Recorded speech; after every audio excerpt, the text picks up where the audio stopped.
अस्सलाम वालेकुम वरहमतुल्लाहि वबरकातुहू। दोस्तों, आज का मेरा मौजू अताई। अताई कौन है? अतायत का पुष्पना कौन है?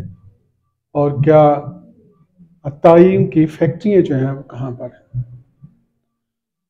देखा जो तीर खा के कमीन गाह की तरफ, देखा जो तीर खा के कमीन गाह की तरफ, अपने ही दोस्तों से मुलाकात हो गई। जी हाँ, हफीज जलंधरी साहब का ये शेर है और आज की कैफियत कुछ ऐसी ही है। अताई हर वो शख्स है जो मुतल्लका महकमे में या मुतल्लका काम के जो बारे में कोई सर्टिफिकेट नहीं रखता या क्वालिफाई नहीं है, उसको हम कह सकते हैं कि ये बंदा अताई है। इसकी छोटी सी मिसाल आम माशरे में हम दे देते हैं कि कोई ऐसा शख्स जो एलोपैथिक मेडिसिन इस्तेमाल कर रहा है लेकिन वो क्वालिफाइड MBBS डॉक्टर नहीं है, उसको हम अताई बोलेंगे। मजीद अगर इसको आसान करते चले तो हर वो शख्स जो वो काम कर रहा है उसमें वो क्वालिफाइड नहीं है, उसको हम अताई बोलेंगे। जी हाँ, कुछ मामलात इसी तरह के हैं। आजकल अक्सर आप ये खबरों में सुनते होंगे, देखते होंगे कि फलां मोहल्ले में, फलां जगह पर, फलां शहर में अताई का क्लिनिक जो सील कर दिया गया, अताई को पुलिस पकड़ के ले गई, अताई के खिलाफ कार्रवाई होगी, अताई को इतना जुर्माना कर दिया गया। ये रोजमर्रा की खबरें हैं। लेकिन आज जो बहस है वो ये है कि अताई हैं कौन, अताई बनाता कौन है, अताई बनते कैसे हैं। अगर थोड़ा सा पीछे चले जाएं तो मोहल्ले में आजकल तो हॉस्पिटलों में जचगी बचगी के सारे मामला हो रहे हैं, लेकिन पहले मोहल्लों में थे। और वो दाइयाँ यानी LHV मौजूदा दौर में वो क्वालिफाइड नहीं थी, वो ये काम करती थी, तो अगर उसको देखा जाए तो वो भी अताई थी हैं। और उसके बाद अगर हम एक हजाम को यानी मोहल्ले का जो नाई है उसको देखें कि मुसलमान बच्चे जो है उसका कितना वो करता था, अगर उसको देखा जाए तो वो भी क्वालिफाइड नहीं है, तो वो भी अताई हो गया। इसी तरह गली मोहल्लों में, शहरों में कुछ लोग जो हैं, जो हड्डियां या जोड़ जिनके टल जाते हैं, उतर जाते हैं, उनको चढ़ाते हैं, दुरुस्त करते हैं, बाजू हड्डियां वगैरह बांधते हैं, लेकिन वो क्वालिफाइड सर्जन नहीं है, तो वो भी अताई हो गए। अब देखना यह है कि यह अतायत कैसे पैदा हुई, या इस अतायत के पैदा होने की वजह या बुनियाद कौन बना है। आजकल अक्सर शहरों में, अक्सर गांवों में कुछ लोग डॉक्टर तो नहीं है, डॉक्टर से मुराद के बकायदा उन्हें कोई डॉक्टरी की डिग्री नहीं लगी हुई, कोई किसी हॉस्पिटल में काम करता है, यानी कोई डिस्पेंसर है किसी हॉस्पिटल में, कोई वार्ड बॉय है किसी हॉस्पिटल के अंदर, कोई लेबॉर्ट्री टेक्नीशियन है किसी हॉस्पिटल के अंदर, कोई एक्सरे मशीन के ऊपर काम कर रहा है, कोई वार्ड बॉय है, कोई पर्ची काटने वाला क्लर्क है, वगैरह वगैरह। तो वो सारे शाम को आके अपने गाँव के अंदर या अपने शहर के अंदर प्रैक्टिस करते हैं, छोटी सी यानी चंद मेडिसिन रख के लोगों को दवाइयाँ देते हैं, तो लोग कहते हैं ये हमारे मोहल्ले के डॉक्टर साहब हैं। अब यहाँ जो चीजें जो सोचने वाली हैं कि ये वो अताई हैं जिनके पास बकायदा कोई डॉक्टरी का सर्टिफिकेट नहीं है, लेकिन इसके बावजूद वो गली मोहल्लों में क्लिनिक अपने चला रहे हैं, सरकारी हॉस्पिटलों के अंदर मौजूद ये शख्स हैं। अगर इसको मजीद आसान करें तो हर वो प्राइवेट हॉस्पिटल जो चल रहा है वो अताई पैदा कर रहा है। हॉस्पिटलों के अंदर, प्राइवेट हॉस्पिटलों के अंदर चले जाएं, मैं किसी के ऊपर तनकीद नहीं कर रहा, यहाँ पर आपको बताता चलूं, ना ही मेरा कोई निशाना ये है, लेकिन छोटी सी जो बात आपको समझाने की कोशिश कर रहा हूँ उसको जरा वाजे करने लगा हूँ। मेरा किसी के साथ कोई प्रॉब्लम मुझे नहीं है, किसी से भी, जो भी अपना काम कर रहा है, अपना रिज़्क कमा रहा है, बस जायज़ तरीके से रिज़्क कमाएं। अल्लाह करीम सबको, मुझमें सबको हलाल तरीके से अपना रिज़्क कमाने की तौफीक अता फरमाए। तो बाद में ये कह रहा है कि प्राइवेट हॉस्पिटल में चले जाएं, प्राइवेट हॉस्पिटल कोई ले ले, तो ये प्राइवेट हॉस्पिटल भी बड़ी बड़ी फैक्ट्रियां हैं अताई पैदा करने की। यहां पर इंजेक्शन लगाने वाला शख्स, खतने करने वाला शख्स, वार्ड बॉय यानी जो बच्चे बॉटल्स वगैरह लगाते हैं मरीजों को अटेंड करते हैं, ड्रेसिंग करते हैं, इनके पास तो कोई डिग्री नहीं है। हर वो शख्स जो शाम को क्या करता है, वो घर में चला जाता है, वहां पर जाकर काम करता है। अब अगर बिल फर्ज कोई ड्रग इंस्पेक्टर इनको पकड़ लेता है, इनके खिलाफ कार्रवाई होती है, तो वो उसका मौजूदा जो महकमा है वो सामने आ जाता है और कुछ ना कुछ ले दे के मुकम्मल कर लिया जाता है। अक्सर आपने देखा होगा कि कुछ गली मोहल्लों के अंदर कुछ लोगों के जो क्लिनिक है वो सील हो जाते हैं, कुछ अरसे के बाद, यानी चंद घंटों के बाद, चंद मिनटों, चंद सेकंड्स के बाद, चंद हफ्तों के बाद, 15 दिन के बाद, महीने के बाद वो क्लिनिक दोबारा से ओपन हो जाते हैं। वो ताई डॉक्टर खत्म हो जाता नहीं है, ताईयत उसकी दोबारा से फलने फूलने लगती है। इसी तरह कुछ लोग जो हैं, शाहिद हूं मैं इन चीजों का, कि वो लोग जिनके क्लिनिक सील हुए हैं, मुकमका करके उन्होंने चोर रास्ते से वहां से फर्नीचर निकाला, वहां से सामान निकाल के किसी और शहर में चले गए, वहां पर जाके अपनी दुकानदारी सजा ली, फिर वहां से जब पकड़े जाते फिर किसी और जगह पे। तो ये मुकमका का सिलसिला जो है, जब तक ये खत्म नहीं होगा उस वक्त तक ये तायत खत्म नहीं हो सकती। तायत खत्म करने के लिए जरूरी है कि ये मुकमका का सिस्टम जो है खत्म किया जाए। उससे बड़ी बात और एक बड़ा अलमिया भी है कि अताई पैदा क्यों हुए हैं, अताई पैदा होने की वजह क्या बनी है। और मैं समझता हूं, मेरे नजदीक शायद आप इत्तेफाक करें या ना करें, हमारे वो डॉक्टर साहिबान हैं जो सिर्फ और सिर्फ अपने चेकअप की फीस 500 से 1000 रुपया या 3000 तक भी बात ले रहे हैं। आप देखें, हमारी अक्सर अवाम जो है, अक्सरियत मौजूदा दौर में भी, सबका दौर में भी सादा लोग हैं, और उनकी कोशिश होती है कि जो दवाई 100 रुपए में आती है हमें 5 रुपए में या 10 रुपए में या 50 रुपए में मिल जाए, क्योंकि हम सेहत के बारे में इतने केयरलेस है कि जिसका अंदाज ही कोई नहीं है, हमें शऊर नहीं है सेहत के बारे में। अब एक अताई डॉक्टर, जो एक कंपाउंडर जो है, एक एक्सरे मशीन चलाने वाला, एक ड्रेसिंग करने वाला, एक वार्ड बॉय जो है, वो रात को शाम को अपने घर में बैठता है, वो मेडिसिन जो एक बंदा, एक शख्स जो है वो MBBS क्वालिफाइड डॉक्टर या सर्जन के पास से 3 से 4 हजार रुपया खर्च करके लेता है, वो उसको 50-60 रुपए में वो अताई दे रहा है। अब लोगों से जब ये मालूमात लेगी कि ये क्यों आप ऐसा कर रहे हैं, तो उनका एक ही जवाब था, मैंने पहले आपको बताया कि हमारे लोगों में शऊर नहीं है या हम समझना ही नहीं चाहते। वो ये कहता है कि जनाब अगर एक डॉक्टर के पास जाए तो 3000 वाली दवाई हमें अगर 50 या 100 में मिल जाए तो हमें उस डॉक्टर के पास लेके क्या करना है। और फिर लंबी लंबी कितारें हैं, लाइनों में लगे, जिसका नंबर पहले नहीं आता है, जो पहले आता है वो इंतजार कर रहा होता है, जो वाकिफ आते हैं वो 2 मिनट में चले जाते हैं। तो ये वो मसाइल है मेरी जान, जिनकी वजह से ये अताई पैदा हो रहे हैं, पैदा किए जा रहे हैं। अतायत की फैक्ट्रियां लगी हुई हैं, इस अतायत की फैक्ट्री को कोई नहीं रोकता। रोकने वाले क्या करते हैं, उनका मुकमका होता है, मुकमका करके किसी के साथ, किसी की सिफारिश के साथ, किसी के प्रेशर के साथ उसको छोड़ दिया जाता है, शाम को फिर वही अताई काम करने लग पड़ता है।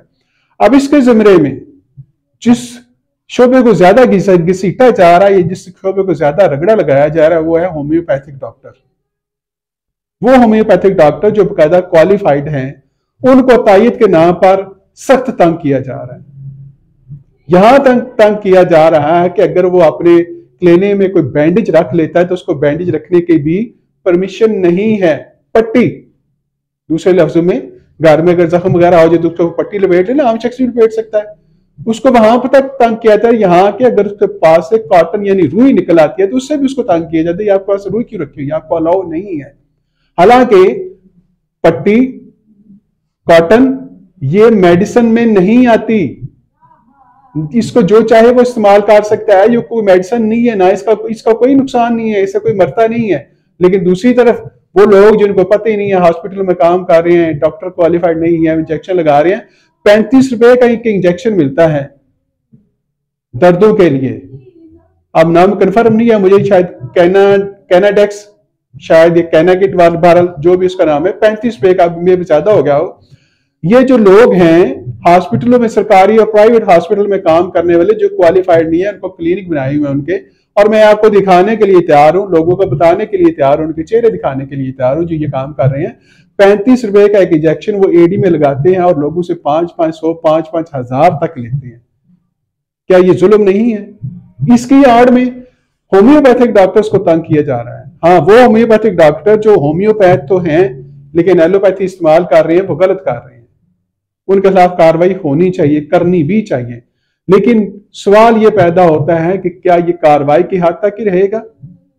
चंद दिन कार्रवाई की, उसको जुर्माना किया, उसके बाद फिर वही काम। जब अतायत के खिलाफ ऑपरेशन हुआ तो ये भी मैं एक ऐनी शाहिद उस मसले का भी, तो एक हकीम साहब थे, हकीम साहब थे एक, तो उनके क्लिनिक में छापा पड़ा, क्लिनिक सील हो गया, मुझे खबर मिली थी। क्लिनिक हकीम साहब ने क्लिनिक खोल के मेडिसिन जो है वो दूसरी साइड पे रख के, यानी डी सील करके खुद ही उसको दूसरी जगह पे रख के, यानी दूसरी जगह में, तो वो मरीजों को चेक कर रही है, वहां पर गया, वहां पर चेक किया तो बाकी वो काम हो रहा था। मैंने मुतल्लिका महकमे के बंदे का नंबर लेकर उसको फोन किया। मैंने कहा जनाब ये तो आपने क्लिनिक जो आप सील किया था, लेकिन अताई जो हकीम साहब हैं वो जनाब ये काम कर रहे हैं।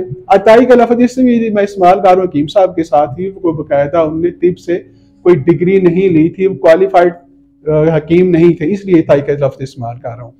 क्योंकि ये देखें, अगर हम ये कहते हैं कि एलोपैथी के साथ रिएक्शन है और बाकी रिएक्शन है, इसी तरह जो तिब है उसका भी बड़े सख्त रिएक्शन है। और हमारे तिब वाले जो ज्यादातर क्या कर रहे हैं, एंडोमेथासिन एक कैप्सूल आता है वो, और साथ में एक और मेडिसिन यानी तिब की आती है वो इस्तेमाल करते हैं। इसके अलावा संख्या बनाते हैं। हर वो शख्स जिसको दर्द होता है उसको संख्या देते हैं, संख्या बनाते हैं और गंधक एक जो है वो बनाते हैं। ये इतनी इंतहाई खतरनाक चीजें हैं कि आप सोच भी नहीं सकते इसके बाद में असरात क्या होते हैं। तो अताई वो मैं आपको बताने लगा था, तो जब वहां पर मैंने फोन किया वो तो शायद तशरीफ लाए, तो उन्होंने कहा नहीं जी नहीं, वो ने ना वो फलान के दादा साहब की वो डिग्रियां पेश करती हैं और ये पीएससी का इन्होंने अप्लाई भी कर लिया तो इनके पास केस खत्म हो गया। तो मैंने कहा जनाब मेरा तो कोई मसला नहीं है, मैंने तो इसलिए आपको कॉल ही नहीं की, मैंने तो जस्ट कॉल इसलिए किया कि ये शख्स है इसने खुद से क्लिनिक डीसेल किया है, अपनी दुकान डीसेल करके ये साथ में कर रहा है प्रैक्टिस, आपके सामने सारी चीजें मौजूद है।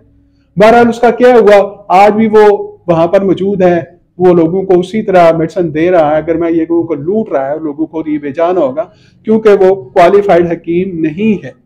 इसी तरह कई लोग हैं जो इस तरह के हैं। तो हमारे यहाँ जो भी अताई हैं, अताई से मुराद मैंने पहले आपको बता दिया कि जो लोग क्वालिफाइड नहीं है लेकिन इसके बावजूद वो काम कर रहे हैं, ये ज्यादातर स्टीरॉयड इस्तेमाल कर रहे हैं। आप देखें ना, हर क्लिनिक में चले जाएं, हर हॉस्पिटल में चले जाएं, किसी हॉस्पिटल में किसी क्लिनिक पे आपको जगह ही नहीं मिलती बैठने के लिए, इतने मरीज हैं हर बंदे के पास। और ये हमारा खुद का मामलात हैं जो हम इस चीज को समझते नहीं है, इस चीज का हमें शऊर नहीं है। तो इसलिए महकमा पीएचसी से भी रिक्वेस्ट है और ड्रग इंस्पेक्टर साहिबान से भी रिक्वेस्ट है, डीएचओ हेल्थ से भी ये रिक्वेस्ट है, जनाब अली अगर कार्रवाई करनी है तो नताइयों को मुकम्मल बैन करें। सिर्फ होम्योपैथिक डॉक्टर्स का जीना हराम ना करें, जो होम्योपैथिक डॉक्टर्स गलत काम कर रहे हैं उनका जीना वाकई हराम करें। हम इसमें कोई आपको दूसरी राय नहीं देते या दूसरा लफ्ज इस्तेमाल नहीं करते, लेकिन उसके साथ साथ हमारी गुजारिश ये भी है आपसे कि जनाब अली जो गवर्नमेंट हॉस्पिटल में हॉस्पिटल्स के अंदर जो डिस्पेंसर हैं, जो कंपाउंडर हैं, जो वार्ड बॉय है, जो एक्सरे मशीन पे काम करने वाला है, जो चिट्टे काटने वाला क्लर्क है, जो वो ड्रेसर है, उनको भी तो पकड़े, उनके खिलाफ भी कार्रवाई करें, वो भी अताई हैं। इसी तरह प्राइवेट हॉस्पिटल्स के अंदर जो लोग इस तरह के काम कर रहे हैं जो क्वालिफाइड नहीं है, हजारों हॉस्पिटल है, वहां पर आप जाके देखें, लेकिन आप वहां पर नहीं जाएंगे, आप वहां पर जाने से डरते हैं। क्यों? कि उनकी बाकायदा तंजीमें हैं जो आपको नाकू चने चबा चुकी हैं, नाकू चने चबवाती हैं, इसलिए आप उनके खिलाफ कोई कार्रवाई नहीं करते। और यही लोग जो है बाद में क्या करते हैं, डीएचएमएस कर लेते हैं, और डीएचएमएस करने के बाद सिर्फ डॉक्टर का नाम साथ लगा लेते हैं, लेकिन काम ये हॉस्पिटल में ही करते हैं। उसी में अपना शाम को क्लिनिक लिख के लिख देंगे ऊपर डीएचएमएस फला फला फला फला फला, लेकिन वो एलोपैथी इस्तेमाल कर रहे हैं, वो नाजायज वो लोग जो बाकायदा हकीम हैं, जिन्हें हिकमत की डिग्री ली हुई है, आप उनको भी नाजायज तंग कर रहे हैं। तो मेहरबानी फरमाकर थोड़ा सा इस बात को देखें, थोड़ा सा इस बात के ऊपर सोचें भी। और उसके बाद अगर आपने अतायत खत्म करनी है तो उसके लिए जरूरी ये है कि उन डॉक्टर साहबान की जिनकी फीसें 500-500 रुपया, 5000, 3000 रुपया, 1000 रुपया है, और उसके बड़ा जुल्म क्या कर रहे हैं, उससे ही बड़ा जुल्म। एक अताई तो चले देगा, पैरासिटामोल देता था, पेनाडोल देता था, डिस्प्रिन देता था, वगैरह वगैरह जो भी इंजेक्शन वगैरह लगा देता है। यहाँ पर ये हो रहा है जनाब अली कि जो डॉक्टर साहिबा क्वालिफाइड डॉक्टर साहिब हैं, वो ना सिर्फ अपनी 1000 रुपया फीस एक्स्ट्रा ले रहे हैं, साथ ही उसके वो मेडिसिन भी दे रहे हैं। 3 से 4 हजार की मेडिसिन अगर बंदा ले लेता है तो कम से कम वो उसमें से भी अपना कमीशन कमा रहे हैं। और उसके ऊपर सबसे बड़ा जो जुल्म ये हो रहा है कि जिस हॉस्पिटल से आप मेडिसिन लेंगे उसी हॉस्पिटल से आपको वो मेडिसिन मिलेगी, किसी बाहर मेडिकल स्टोर से आपको वो मेडिसिन नहीं मिलेगी। और इसको भी अगर थोड़ा सा मैं मजीद आसान कर दूं कि उन्होंने अपने मजीद बचने के लिए किया हुआ कि मखसूस मेडिकल स्टोर उन्होंने अपने रखे हुए हैं, जहां से लिखता है कि वहां पर जाकर आप वहां फला मेडिकल स्टोर से ये मेडिसिन आप ले रहे हैं। आप माशरे में सारे लोग इस चीज को देखते हैं कि अक्सर लोग ये ढूंढते हैं यार फलां डॉक्टर ने मेडिसिन लिखी है, कहां से मिलेगी। तो उनसे ये पूछता है, किसी मेडिकल स्टोर पर जाते हैं, कहते हैं यार ये फलां डॉक्टर है, इसकी मेडिसिन फलां मेडिकल स्टोर से मिलेगी। सब पूछे क्यों, वो कहता है यार इनके अपने कोड वर्ड होते हैं, इन्होंने लिखे होता है, वहां से मिलती है। तो इस बात पर हमें सोचना होगा, इस बात पर भी हमें जोर देना होगा कि जनाब अली के तंग जरूर करें, लेकिन जो मुतल्लका बंदे हैं उनको तंग करें ना, उनको बंद भी तो करें ना, उनके क्लिनिक खत्म भी करें। सिर्फ अताई का शोर ना डालें, सिर्फ अताई के नाम पर लोगों को तंग ना करें। अगर अताई है तो उनको ले जाए, पकड़े, जाले जेलों में डालें, दोबारा वो काम ना करने दो उनको। हर ड्रग इंस्पेक्टर को पता होता है कि मेरे इलाके में कौन कौन कहां कहां पर काम कर रहा है। हर ड्रग इंस्पेक्टर की इल्म में ये बात है कि मेरे इलाके में फलां फलां बंदे के पास डॉक्टरी की डिग्री नहीं है, वो क्वालिफाइड डॉक्टर नहीं है, लेकिन इसके बावजूद वो क्लिनिक चला रहा है। और उनके सहूलतकार वो मेडिकल स्टोर के मालिकान है जहां से वो मेडिसिन लेते हैं। मेडिकल स्टोर के मालिकान, ये भी मैं इस चीज का शाहिद हूं कि मेडिकल स्टोर का एक मालिक जो खुद क्वालिफाइड नहीं है लेकिन बहुत बड़ा मेडिकल स्टोर चला रहा है, और यही नहीं है बल्कि वो साथ में उन लोगों को फैसिलिटेट कर रहा है जो कि अताई हैं, यानी कि वो क्वालिफाइड डॉक्टर नहीं है लेकिन अपने अपने गांव में, अपने शहर में, अपने इलाकों में काम कर रहे हैं। जब ड्रग इंस्पेक्टर की बारी आती है या तो वो मंथली उसको दे के खत्म छुड़वा देते हैं, या फिर क्या करते हैं वो फोन करते हैं कि जनाबी अली क्लिनिक बंद करो, साहब और ये आ रहे हैं, छापा पै जाएगा, तो वो अपने घरों को चले जाते हैं। आपसे रिक्वेस्ट है कि खुदारा इस बात पे जोर दें, इस बात को समझे, इस बात को सोचे, इस बात का शौर लेके आए अपने अंदर कि सिर्फ तायद का शोर ना डालें। अगर आपने आवाम को बचाना है तो हकीकत में बचाएं। जो चोर डाकू लुटेरे हैं इनके खिलाफ हकीकत में कार्रवाई करें, जो नजर भी आनी चाहिए, कागजी कार्रवाइयां ना करें, रखाने पूरियां ना करें। बहुत शुक्रिया, जज़ाकुमुल्लाह खैर। इंशाल्लाह फिर मुलाकात होगी आपसे एक और नए टॉपिक और एक नए मौजू के साथ। आपको यह भी बताता चलूं कि मेरा मौजू आम मौजू नहीं होगा, मेरा मौजू खास मौजू होगा।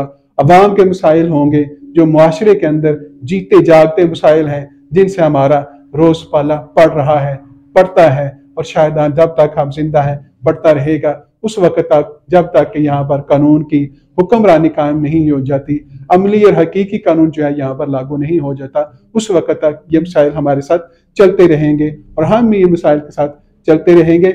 और आखिर में ये गुजारिश है सब दोस्तों से कि अभी तक वो दोस्त जिन्होंने मेरा चैनल सब्सक्राइब नहीं किया उनसे रिक्वेस्ट है वो भी सब्सक्राइब कर लें और बेल आइकन पर भी क्लिक करें ताकि मेरे हर आने वाले नए टॉपिक की वीडियो जो है उसको नोटिफिकेशन आपको मिल जाए। बहुत शुक्रिया, जज़ाकुमुल्लाह।